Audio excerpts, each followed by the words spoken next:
Perlas del libro de Joel.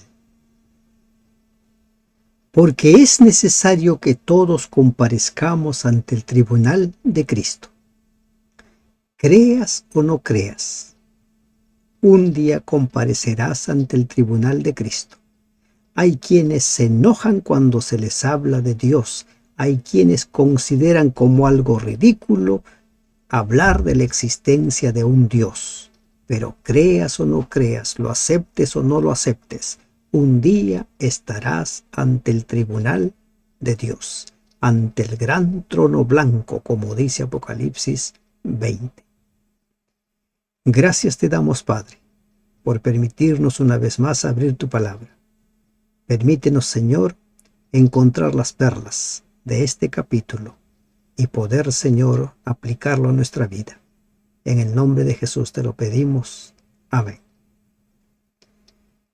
El capítulo 3 del libro de Joel tiene dos mensajes.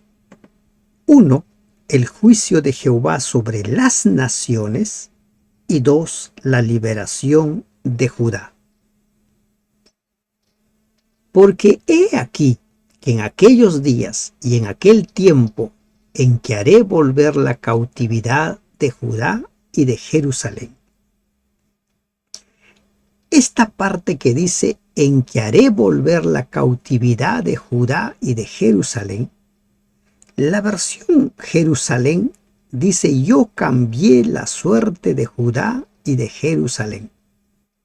Volver la cautividad podría describir un retorno de un cautiverio literal o puede usarse metafóricamente como en la traducción de la versión Jerusalén, para describir un retorno general a la prosperidad. ¿Qué es lo que hemos visto hasta aquí? Se anuncia una gran devastación, un suceso que hará que prácticamente lo recuerden generaciones. Pero también Dios invita a su pueblo que se vuelva a Él, que se arrepienta, que rasgue su corazón y no que simplemente rasgue su vestidura. Luego Dios promete que derramará su Espíritu Santo sobre su pueblo.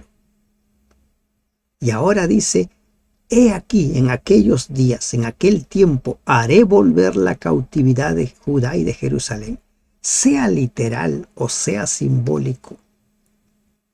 Para nosotros aquí la gran perla es que Dios siempre trabaja para que nosotros encontremos el camino de regreso hacia Él. Como la oveja perdida, podemos un momento o un buen día decidir seguir nuestros caminos y de pronto nos perdemos. Pero Él, como el buen pastor, sale a buscarnos. Haré volver la cautividad de Judá y de Jerusalén. Él siempre está buscando, Él siempre está llamando, Él siempre te está invitando. Siempre. Reuniré a todas las naciones y las haré descender al valle de Josafat. Todas las naciones reunidas. Y miren aquí, prestemos atención. En ese valle de Josafat se van a reunir todas las naciones, no el pueblo de Dios. Y allí entraré en juicio con ellas a causa de mi pueblo. En este valle están todos los demás pueblos menos el pueblo de Dios, a causa de mi pueblo de Israel y mi heredad, a quien ellas esparcieron entre las naciones y repartieron mi tierra. Voy a entrar ¿en qué? En juicio contra ellos. Por los estudios que nosotros tenemos aquí en la Biblia, encontramos que Primera de Pedro 4:17 dice que el juicio debe empezar por casa, lo que conocemos como el juicio investigador. En ese juicio se determina ¿quiénes van a ser salvos? ¿Quiénes van a recibir la corona de vida? Luego hay una segunda etapa durante el milenio donde los justos ya que están allí en los cielos, donde estarán por 1000 años, dice Apocalipsis 20 que verán los libros para entender por qué. ¿Por qué uno está, otro no está? Unos lo llaman el juicio de confirmación. Y la tercera etapa es el juicio ejecutivo, en la cual todos los que han participado de la segunda resurrección, que no son el pueblo de Dios, se presentarán ante el gran trono blanco y allí sabrán por qué van a ser lanzados al lago de fuego, que es la segunda muerte. Algo similar se nos presenta aquí, algo muy similar. Dice, las haré descender al valle de Josafat. Algunos han tratado de identificar el valle de Josafat, pero no han encontrado este valle de Josafat. Entonces, hay quienes sugieren que puede ser considerado esto como el valle de Josafat, porque en ese lugar, Josafat, un día hizo frente a un ejército numeroso, grande, y que lo venció porque Dios peleó esa batalla por ellos. Josafat significa Yahvé ha juzgado o Yahvé juzga. Pero para nosotros la gran perla aquí es que todos aquellos que se declararon ateos, que se declararon agnósticos, que decían que Dios no existe, que se burlaban de los mensajeros, que rechazaron el mensaje de Dios, todos aquellos un día van a estar ante aquel a quien negaron. Y sabrán por qué se perderán. Y estos pueblos, ¿por qué son juzgados? Por la forma como han tratado al pueblo de Dios. Y aquí hay una gran perla. Cuidado con la forma como tratas al hijo, a la hija del Señor. Cuidado. Cuidado. Cuidado. Y echaron suerte sobre mi pueblo y dieron los niños por una ramera y vendieron las niñas por vino para beber. Los trataron como si fueran animales. Los trataron como si fueran objetos. Echaron suertes. A ver, ¿a dónde lo vendemos? Todo lo que hagas contra el pueblo de Dios, un día vas a tener que responder por ello. Y también, ¿qué tengo yo con vosotras, Tiro y Sidón y todo el territorio de Filistea? ¿Queréis vengaros de mí? Y si de mí os vengáis, bien pronto haré yo recaer la paga sobre vuestra cabeza. En la versión Jerusalén, literalmente aquí lo traduce como, ¿qué sois para mí? Dios se identifica aquí con su pueblo. ¿Qué son ustedes para mí? Si ustedes leen en el capítulo 19 y 20 de Segunda de Crónicas, van a ver allí cómo que se desarrolló esa batalla contra una confederación numerosísima. Edomitas, amonitas, moabitas. Y Dios peleó por ellos. Y aquí Dios se identifica con su pueblo. ¿Qué tienen contra mí? ¿Quieren tomar venganza de mí? Pues bien pronto haré yo recaer la paga sobre vuestra cabeza. Como dice Romanos 12, Dios pagará a cada uno. Dios tomará venganza de los enemigos. Él va a tomar venganza. Y esta preciosa perla, Dios se identifica contigo. Cuando alguien está abusando de ti, cuando alguien te trata mal, Dios se identifica contigo. Porque habéis llevado mi plata y mi oro y mis cosas preciosas y hermosas metisteis en vuestros templos. ¿Ah? Miren, esa plata, ese oro, que fueron llevados por los asirios, por los sirios. Cada vez que los invadían, se llevaban. Dios dice, son míos, porque habéis llevado mi plata y mi oro y mis cosas preciosas y hermosas metisteis en vuestros templos. Preciosas y hermosas. Lo que está en la casa de Dios, Dios lo considera como suyos.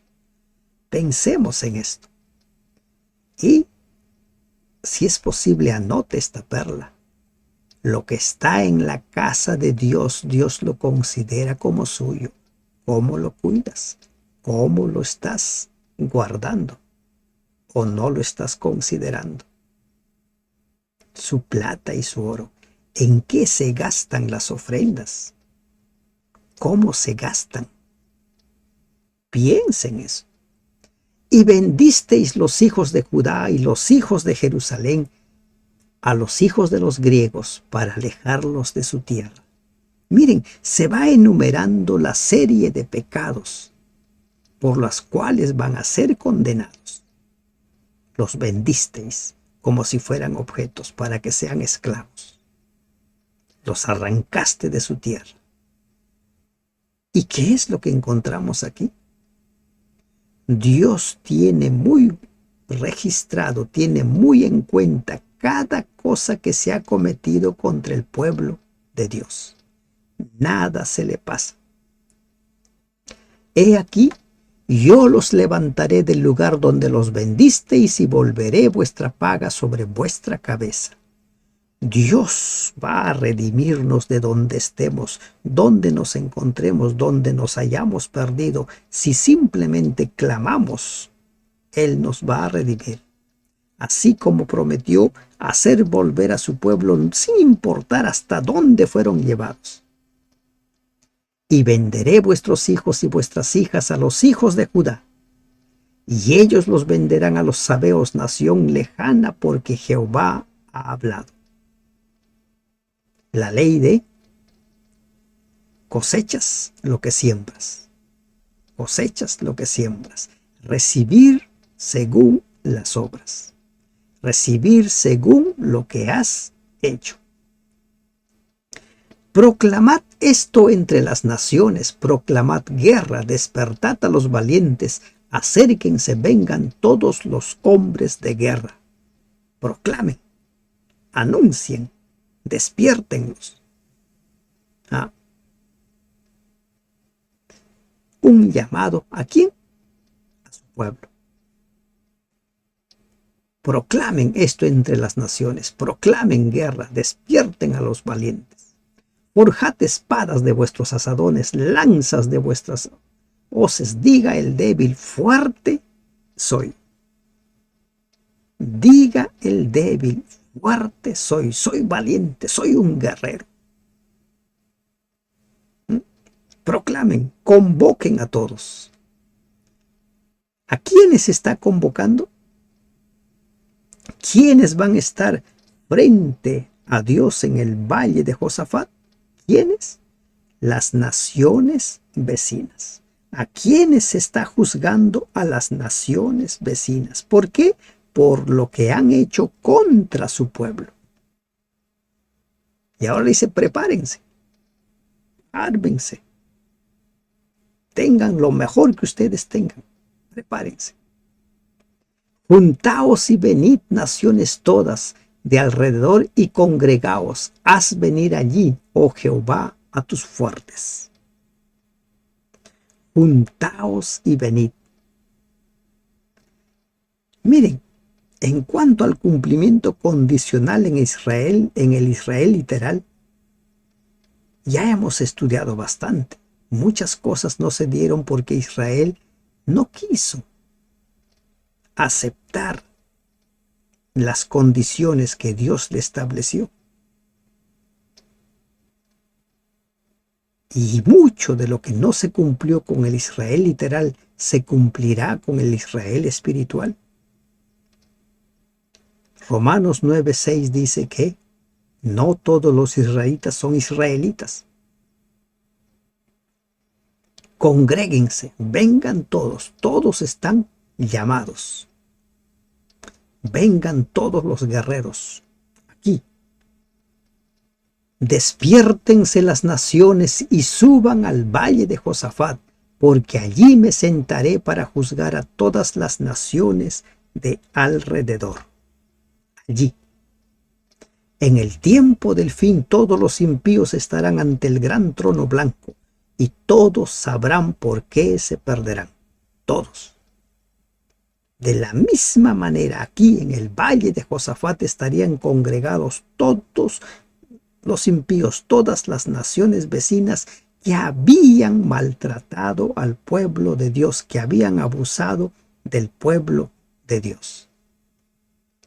Echad la hoz, porque la mies está ya madura. Venid, descended, porque el lagar está lleno. Rebosan las cubas, porque mucha es la maldad de ellos. Sin duda se usan dos símbolos para describir el juicio que caerá sobre las naciones: la cosecha de los granos y la recolección y el aplastamiento de las uvas. Algunos piensan que solo se trata de un símbolo, que la hoz representa una herramienta para podar y la cosecha a la vendimia, la cual se llevaba a cabo alrededor de septiembre. Pero podemos comparar esta descripción con la descripción de la cosecha que se hace en Apocalipsis 14, 14 al 20. La cosecha del grano y del lagar. Hay juicio ante el trono de Dios en el valle de Josafat. Y en el tiempo del fin ese valle de Josafat será estar frente al gran trono blanco, frente a nuestro Dios. Muchos pueblos en el valle de la decisión, porque cercano está el día de Jehová en el valle de la decisión. Aquí se da otro nombre a este valle, el valle de la decisión. Algunos han considerado que es el lugar para decidir si aceptan o no aceptan. Pero recordemos que el pueblo de Dios no está en este valle. Recordemos que aquí están congregados, convocados todos los que no son el pueblo de Dios. Y por lo tanto se le llama el valle de la decisión, porque allí van a escuchar la decisión de Dios. ¿Y cuál es la decisión de Dios? ¿Cuál es la sentencia? Si hacemos un paralelismo de Joel 3:14 con Apocalipsis 20, 14 y 15, dice que allí serán arrojados todos al lago de fuego. Miren lo que dice el 14 y 15 de Apocalipsis 20. Y la muerte y el Hades fueron lanzados al lago de fuego. Esta es la muerte segunda, y el que no se halló inscrito en el libro de la vida fue lanzado en el lago de fuego. La decisión de Dios expresada. Ellos van a saber por qué van a ser destruidos, por qué serán arrojados al lago de fuego. Ese es el valle de la decisión, porque ante el gran trono blanco ya no hay opción a arrepentirse. La gracia ya se ha sellado hace mucho tiempo. Antes de que Cristo venga, la gracia se selló. El sol, la luna se oscurecerán y las estrellas retraerán su resplandor. Las señales físicas que acompañarán el día del Señor. Jesús lo anunció, recuerden. Mateo 24. El mismo Apocalipsis anuncia. El mismo universo, la misma naturaleza participará de tal forma que las gentes se darán cuenta. El sol y la luna se oscurecerán y las estrellas retraerán su resplandor. Ese día no va a pasar desapercibido. Y Jehová rugirá desde Sión y dará su voz desde Jerusalén, y temblarán los cielos y la tierra, pero Jehová será la esperanza de su pueblo y la fortaleza de los hijos de Israel. La esperanza. Él es nuestra esperanza. Él era la esperanza de Israel. Si tan solo ellos hubieran creído más en el Señor, cuántas bendiciones hubieran recibido, lo que hubiera sido su nación. No hubiesen sido llevados a Babilonia por 70 años, no hubiesen sido sometidos por los griegos, después por los romanos, no hubiesen desaparecido por mucho tiempo. Lo que hubiesen sido, si hubieran aceptado que Jehová era su esperanza. Pero ahora nos toca a nosotros. Aceptemos que Él es nuestro Salvador, es nuestra esperanza. Él y nada más. Esperanza, Mahasé, un refugio, un resguardo. El castigo que cae sobre los enemigos de Judá significa liberación para el pueblo de Dios. Así será cuando bajo la influencia de Satanás las naciones impías de la tierra traten de destruir el fiel remanente de Dios. Apocalipsis 13:15. Dios intervendrá para liberar a su pueblo. Lo que se escribió en el pasado se ha escrito para darnos esperanza. Recuerden lo que dice Romanos 15:4. Todo lo que se escribió. El evangelio es uno solo, el mensaje es uno solo. Y conoceréis que yo soy Jehová vuestro Dios, que habito en Sión mi santo monte, y Jerusalén será santa, y extraños no pasarán más por ella. Conoceréis. Debido a las desgracias que habían sobrevenido a la nación judía, muchos habían sido inducidos a poner en duda los propósitos misericordiosos de Dios, pero el Señor declaró que mostraría su gran poder en la liberación de su pueblo. De esa manera su carácter y designio bondadoso serían plenamente defendidos ante los habitantes de la tierra. Conocerán. Él es el Dios. Ellos debían conocerle y nosotros debemos conocer a nuestro Dios. Él habita en medio de su pueblo. Él quiere habitar en ti. Recuerda lo que dice 1 Corintios. Tu corazón es el lugar donde quiere habitar, porque nuestro cuerpo es el templo del Espíritu Santo. Y extraños no pasarán más por ello. ¿Quiénes son los extraños? Los que no forman parte del pueblo de Dios. Los malos elementos, las personas con malos propósitos. Todos podían ser salvos. Los extranjeros estaban invitados para ser salvos. Isaías 56:6. Pero los que querían vivir en sus pecados no pasarían por él. El cuadro es de la Jerusalén que podría haber sido. Cuando la nueva Jerusalén descienda del cielo de Dios, Satanás y la inmensa hueste que lo acompaña tratarán de interrumpir en la santa ciudad, pero perecerán en ese intento.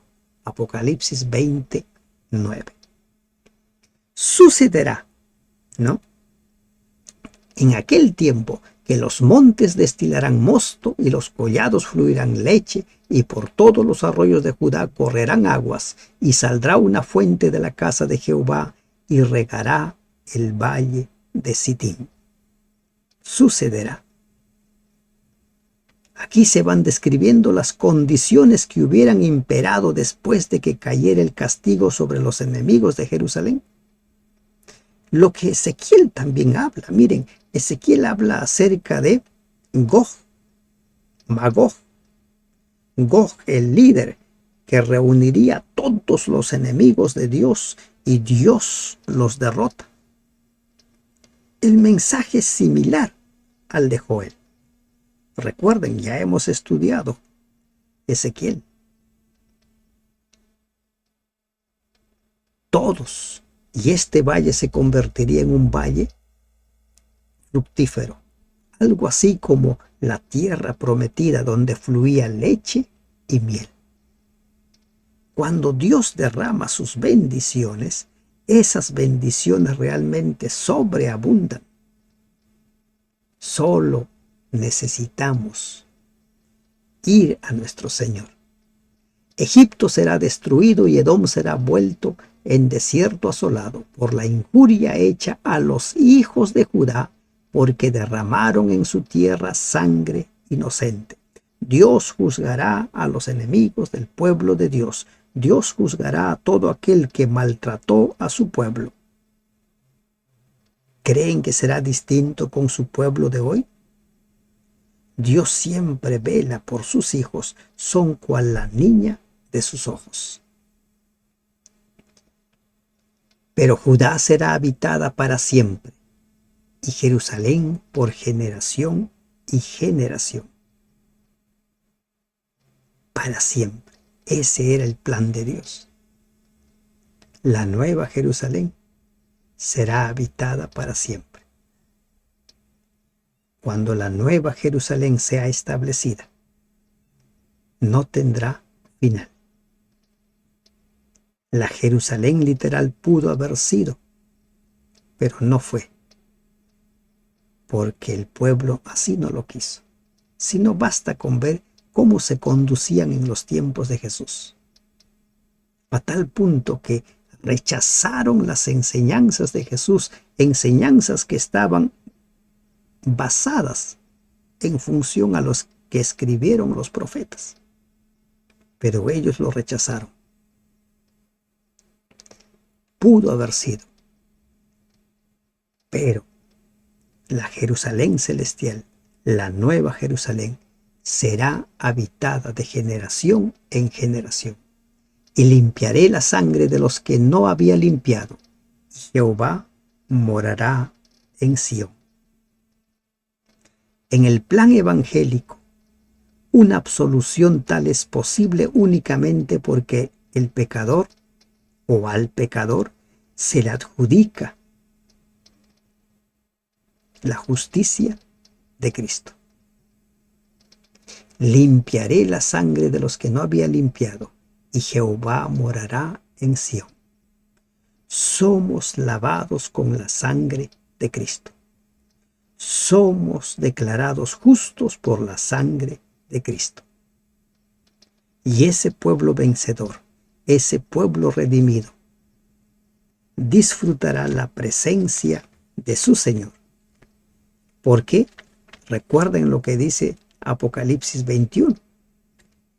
Y Dios mismo morará en medio de ellos. He aquí el tabernáculo de Dios con los hombres, y Él morará con ellos, y ellos serán su pueblo, y Dios mismo estará con ellos como su Dios. Apocalipsis 21, 3. El final del libro de Joel es el mismo final que anuncia Apocalipsis 21. Dios morando con su pueblo. Podremos verlo cara a cara, como dice el capítulo 22, y verán su rostro y su nombre escrito en sus frentes. Oh, anhelamos que llegue ese día.